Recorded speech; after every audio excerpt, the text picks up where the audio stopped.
قرآن کریم کی اکثر صورتیں نازل ہوئی تھوڑا تھوڑا کر کے، 2 آیت 4 آیت 5 آیت، لیکن سورۃ الانعام ایک دفعہ نازل ہوئی اور اس کے ساتھ 70,000 فرشتے نازل ہوئے۔ پھر آپ صلی اللہ علیہ وسلم نے سورہ انعام کے نزول کے موقع پر اللہ کی تسبیح اور پاکی بیان کی۔ ابن عباس کی ایک روایت کے مطابق، دارمی کی روایت ہے، یہ پورے قرآن کا لباب ہے، یعنی توحید کے سے متعلق سب سے عظیم ترین صورت ہے، پوری صورت توحید پر مشتمل ہے۔ اس صورت کا نام سورہ انعام کیوں پڑا؟ اس لیے کہ انعام کے معنی تھا چوپائے کے احکام اور مسائل۔ اسلام نے جانوروں کو بھی اہمیت دی ہے، ان کو تکلیف دینے سے منع کیا، ان کو ستانے سے منع کیا ہے، کون سا جانور حلال ہے اور کون سا جانور حرام ہے، اور کب جانور حلال ہوگا اور کب جانور حرام ہو جائے گا۔ مثال کے طور پر آپ بہترین مال لے کے آئیے اور بسم اللہ کر کے ذبح نہ کریں تو حرام ہو جائے گا، اور بسم اللہ کر کے ذبح کریں تو حلال ہو جائے گا، یا وہ جانور جو غیر اللہ کے نام پر ذبح کیا جائے وہ حرام ہو جائے گا۔ چاہے آپ جتنا قیمتی لائیں، تو اس میں جانوروں کے احکام اور مسائل بیان کیے گئے ہیں۔ خاص طور سے اللہ تعالیٰ نے پورے قرآن میں چوپائے کا ذکر 30 بار کیا ہے، 30 بار اللہ نے پورے قرآن میں چوپائے کا ذکر کیا ہے، اور اس سورت کے اندر 6 بار چوپائے کا تذکرہ ہے نام کا۔ اللہ اکبر۔ اس کے علاوہ اس سورت سے متعلق خصوصیت یہ ہے کہ یہ سورت رات میں نازل ہوئی اور صحابہ نے پوری سورت کو لکھ لیا، کیونکہ اللہ کے نبی پر جب وحی نازل ہوتی تھی تو آپ کتاب وحی سے، کاتب وحی سے لکھواتے بھی تھے۔ اس کی اہمیت کے پیش نظر حضرت ابن مسعود رضی اللہ عنہ سے روایت ہے کہ اس کے ساتھ 70,000 فرشتے نازل ہوئے، اور اتنی بڑی تعداد کہ پورے آسمان کے کنارے بھر گئے۔ اللہ اکبر۔ امام رازی نے کہا کہ اس سورت کی 2 خصوصیت ہے، وہ خصوصیت وہی ہے کہ 70,000 فرشتے نازل ہوئے، اور دوسری خصوصیت یہ ہے کہ ایک ساتھ نازل ہوئی۔ اس سورت کے اندر اللہ رب العالمین نے ہدایت کا ذکر فرمایا ہے، روشنی و تاریکی کا ذکر فرمایا ہے، اور اس بات کا ذکر فرمایا ہے کہ دنیا کی قومیں تباہ و برباد ہو گئی شرک کرنے کی وجہ سے، گناہوں کی وجہ سے، اور اللہ نے اس بات کا تذکرہ کیا کہ جن جن نبیوں کا مذاق اڑایا گیا اللہ نے ان قوموں کو پکڑا ہے، اور اللہ نے اس بات کا ذکر فرمایا کہ تم کو کوئی بھی تکلیف پہنچتی ہے اللہ کے حکم سے، اور اللہ اگر تم کو خیر اور بلائی میں رکھنا چاہے تو کوئی تم کو نقصان نہیں پہنچا سکتا ہے۔ اسی طرح اللہ رب العالمین نے علم غیب سے متعلق کہا کہ غیب کا علم صرف اللہ کو ہے، کہ کسی کو بھی علم غیب نہیں۔ قل لا اقول عندي خزائن اللہ ولا اعلم الغیب، اے نبی کہہ دو نہ میرے پاس غیب کا علم ہے نہ غیب کا خزانہ ہے، سارا خزانہ اس کے پاس ہے، میں تو صرف وحی کی پیروی کرتا ہوں۔ اور اللہ رب العالمین نے اس بات کا تذکرہ فرمایا اگر نافرمانی کرو گے تو اللہ اوپر سے بھی عذاب نازل کرے گا، نیچے سے بھی عذاب نازل کرے گا، اور اللہ تم کو گروہوں میں بانٹ دے گا۔ 3 عذاب کا تذکرہ کیا ہے۔ اس آیت کے نزول پر اللہ کے نبی نے اللہ سے پناہ چاہی، اوپر سے عذاب، آسمانی عذاب، بارش کا عذاب، ہواؤں کا عذاب، پتھروں کی بارش، زمینی عذاب، زمین ہلے گی، اللہ بلڈنگوں کو دھسا دے گا، اللہ اکبر، اور گروہوں میں بانٹ دے گا، یہ بھی اللہ کا عذاب ہے۔ اور اللہ رب العالمین نے حضرت ابراہیم علیہ السلام کا وہ کلام مکالمہ پیش کیا جو انہوں نے اپنی قوم سے پیش کیا تھا، کہ ابراہیم علیہ السلام نے ستاروں کو دیکھا، کہا یہ میرا رب ہے، لیکن ستارے غائب ہو گئے، کہا یہ میرا رب نہیں ہو سکتا۔ چاند کو دیکھا، کہا یہ میرا رب ہے، وہ بھی غائب ہو گیا، کہا میرا رب نہیں ہو سکتا۔ سورج کو دیکھا، کہا یہ سب سے بڑا رب ہے، جب وہ غائب ہو گیا کہا کہ یہ رب نہیں ہو سکتا، میں تو شرک سے بیزار ہوں، یہ معبود کیسے ہو سکتے ہیں۔ انی وجہت وجہی للذی فطر السماوات والارض حنیفا وما انا من المشرکین، میں نے اپنی پیشانی اس اللہ کی طرف جھکا دی جس نے آسمانوں اور زمینوں کو پیدا کیا، میں تمام سے کٹ گیا ہوں اور صرف اللہ کے لیے جھکایا۔ ابراہیم علیہ السلام اکیلے تھے، ان کے مقابلے میں پوری دنیا دشمن تھی۔ کیا اللہ نے ابراہیم کی حفاظت نہیں کی؟ کیا اللہ نے ان کو زبان میں تاثیر نہیں دی؟ کیا حجت نہیں دی؟ کیا امن نہیں دیا؟ کیا نیک اولاد نہیں دی؟ کیا نیک بیوی نہیں دی؟ کیا اللہ نے قیامت تک ان کا ذکر خیر نہیں کیا؟ تو اللہ تعالیٰ نے ابراہیم علیہ السلام کی توحید اور ان کے خلوص کی وجہ سے ان کی ذریت میں نبوت کا سلسلہ جاری کیا۔ داؤد، سلیمان، ایوب، یوسف، موسیٰ، ہارون سب نیک بن گئے، باپ نیک تو سب بیٹے بھی نیک، پوتے بھی نیک، پرپوتے بھی نیک، زکریا، یحییٰ، عیسیٰ، الیاس، کل من سارے کے سارے نیک ہو گئے۔ ابراہیم کی نیکی کا اثر یہ ہے کہ پچھلی اولاد میں کثیر تعداد میں لوگ نبی بنے۔ ابراہیم کو اللہ نے سلیکٹ کیا، ان کی اولاد کو بھی سلیکٹ کیا۔ وَاجْتَبَيْنَاهُمْ وَهَدَيْنَاهُمْ إِلَىٰ صِرَاطٍ مستقیم، اللہ نے چن لیا، ان کی ہدایت بھی سیدھے راستے کی۔ اور یہ سارے انبیاء کے بارے میں کہا، ذرا غور سے سنیں آپ لوگ میرے ساتھ، ہیں آپ لوگ سمجھ رہے میری بات؟ وفضل اللہ علی العالمین، اللہ نے سارے عالم پر فضیلت دی ان کو. لیکن اللہ نے کہا آیت نمبر 88 میں وَلَوْ أَشْرَكُوا لَحَبِطَ عَنْهُمْ مَا كَانُوا يَعْمَلُونَ، اگر یہ بھی شرک کرتے ہیں، یہ انبیاء جن کا اتنا اونچا مقام ہے، انبیاء سے شرک نہیں ہو سکتا، لیکن اگر یہ بھی شرک کرتے تو ان کے سارے عمل ضائع ہو جائیں. کتنی بڑی دھمکی اللہ تعالیٰ نے. اسی طرح سے اللہ رب العالمین نے کہا کہ جو مشرک ہوتا ہے وہ مردہ ہے اور موحد زندہ ہے. کیا اللہ نے فرمایا کہ احیینا او من کان میتا فاحیینا، وہ مردہ تھا، یعنی جو توحید سے محروم اس کا دل مردہ ہے، جو شرک کر رہا ہے وہ مردہ ہے، قبر پرست مردہ ہے. جو توحید پر آیا اللہ نے اس کو زندہ کیا. کیسے زندہ کیا؟ احیینا بالایمان، ایمان سے زندہ کیا. جس کے اندر ایمان اس کا دل زندہ ہے، جس کے اندر ایمان نہیں اس کا دل مردہ ہے. وجعلنا نورا، اور ہم نے اس کو نور دیا، اس نور میں وہ چلتا ہے، یعنی قرآن کی روشنی میں وہ چلتا ہے. قرآن ایک نور ہے، چہرے پہ نور، دل پہ نور، زمین پہ نور، جہاں جاؤ نور ہی نور ہے. اللہ اکبر. چنانچہ اللہ تعالیٰ نے ان تمام احکام و مسائل کے بیان کے بعد مشرکین کی گمراہی کی سب سے بڑی وجہ بتائی ہے. ابن عباس سے پوچھا گیا کہ مشرکین کیوں گمراہ ہو گئے؟ صرف ایک وجہ. کہا سورۃ الانعام کی آیت نمبر 130 کے بعد پڑھو جو آج پڑھی گئی. پوری قوم مشرک کیوں ہوئی؟ گمراہ کیوں ہوئی؟ اپنے بچوں کو قتل کیوں کیا؟ لڑکیوں کو زندہ درگور کیوں کیا؟ غیر اللہ کے نام پر جانور کیوں پالے گئے؟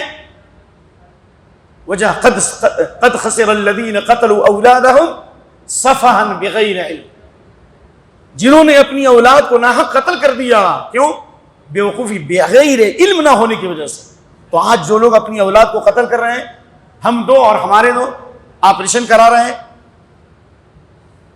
ہیں، دو بچے کی ہستی سے کٹے زندگی مستی سے، تو یہ صرف نادانی کی وجہ سے. اللہ نے فرمایا کہ ہم تجھے بھی روزی دیتے ان کو بھی روزی دیتے. تو اللہ تعالیٰ نے سورۃ الانعام کی آیت نمبر 151 152 153 میں بہت اہم مسائل بیان کیے ہیں، اور یہ تمام انبیاء کی دعوت کا خلاصہ ہے.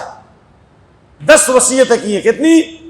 سورۃ الانعام کی آیت نمبر 152 153 154 10 وصیتیں جو تمام امتوں میں تھی. اور عمر بن عاص کی روایت کی روشنی میں ابن کثیر نے کہا توریت کا آغاز، توریت کی اسٹارٹنگ انہی آیات سے ہے. اللہ نے 10 وصیتوں میں پہلی وصیت کیا کی؟ قل تعالوا واتلوا ما حرم ربكم عليكم الا تشركوا به شيئا، اللہ کے ساتھ کچھ بھی شرک مت کرو، نہ اس کی ذات میں، نہ اس کے صفات میں، نہ اس کی عبادت میں، کیونکہ شرک سب سے بڑا ظلم ہے اور دنیا کی سب سے بڑی تباہی شرک کی بنیاد پر ہے. اور آج جتنی مصیبتیں آ رہی شرک کی وجہ سے، دشمنوں کا تسلط شرک کی وجہ سے، کورونا شرک کی وجہ سے، وائرس شرک کی وجہ سے، اختلاف شرک کی وجہ سے، جھگڑے شرک کی وجہ سے. دنیا میں ساری چیزوں پہ محنت ہو رہی ہے، لیکن شرک کو ختم کرنے پر کوئی محنت نہیں ہو رہی ہے. سارے انبیاء آئے تھے شرک ختم کرنے کے لیے. اور اللہ نے دوسری چیز بتائی، ذرا اطمینان سے بیٹھیے مولانا، جانا ہے تو جا سکتے ہیں، ڈسٹرب ہوتا ہے. وَبِالْوَالِدَيْنِ احسانا، اور دوسری وصیت اللہ نے کی والدین کے ساتھ حسن سلوک. اللہ کے بعد سب سے بڑا حق کیا ہے؟ والدین کے ساتھ سلوک کرنا، اچھا سلوک. رضا الرب فی رضا الوالدین، اللہ اس وقت خوش ہوگا جب والدین خوش ہوں گے، اور اللہ اس وقت ناراض ہوگا جب والدین ناراض ہوں گے. کیا مطلب؟ خیر کے کاموں میں والدین کی اطاعت کرنا ہے، لیکن والدین کا شرک کرنے کے لیے فاتحہ پڑھو جا کر کے، نیاز کرو، چہلم کرو، کٹنم لو، تو وہاں والدین کی بات نہیں مانی جائے گی. اور اللہ نے کہا وَلَا تَقْتُلُوا أَوْلَادَكُم مِّنْ إِمْلَاقٍ، اپنی اولاد کو فقر و فاقہ کے ڈر سے قتل مت کرو. یہ فیملی پلاننگ جو کی جا رہی ہے، 2 بچے کے بعد آپریشن کرا رہے ہیں، سب سے بڑا گناہ شرک کرنا، اور شرک کے بعد سب سے بڑا گناہ اپنی اولاد کو قتل کر دینا، نہ قتل کرنا، پیدا ہونے سے پہلے ہی نسبندی کرا دینا، یہ سب سے بڑا گناہ. قیامت کے دن یہ بچے جن کو زندہ درگور کر دیا گیا، یہ قیامت کے دن یہ زندہ کیے جائیں گے، کہیں گے کس لیے ان کو قتل کیا گیا، اللہ کے دربار میں شکایت کریں. بہت بڑا پاپ ہے. اللہ نے کہا ہم تجھے بھی روزی دیتے ہیں، اسے بھی روزی دیتے ہیں. اور اللہ نے کہا وَلَا تَقْتُلُوا النَّفْسَ الَّتِي حَرَّمَ اللَّهُ إِلَّا بِالْحَقِّ، نہ کسی جان کو قتل مت کرو. یہاں تک کہ غیر مسلم اگر ایگریمنٹ ہے، اس کے ملک میں ہم رہتے ہیں، یہ وہاں مسلم ملک میں ہے، اگر کسی غیر مسلم کو بھی جس سے ایگریمنٹ ہے اگر قتل کر دیا، تو اللہ کے نبی فرماتے ہیں من قتل معاہدا لم یرح رائحۃ الجنہ، اس کو جنت کی خوشبو نہیں مل سکتی. ولا تقربوا الفواحش ما ظهر منها ما بطن، بے حیائی کے قریب مت جاؤ. کیا مطلب؟ بے حیائی کیا ہے؟ زناکاری کو اللہ نے بے حیائی کہا، ولا تقربوا الزنا انہ کان فاحشہ، ایک ہو گیا۔ مخالط کنجوسی ہے، یہ بھی بے حیائی ہے۔ الشیطان یعدکم الفقر ویأمرکم بالفحشاء، شیطان محتاجی سے ڈراتا ہے اور تم کو بے حیائی کا حکم، مخالط کا حکم دیتا ہے۔ کھلی ہوئی بے حیائی، بے شرمی، یہ اقلام بازی اور عام برائیوں کو پورے ڈھیٹ کے ساتھ کرنا، یہ سب بے حیائی کرنا تو دور کے بعد اس کے قریب مت جاؤ۔ کیوں؟ اس لیے کہ حدیث ہے، ذرا غور سے سنیے۔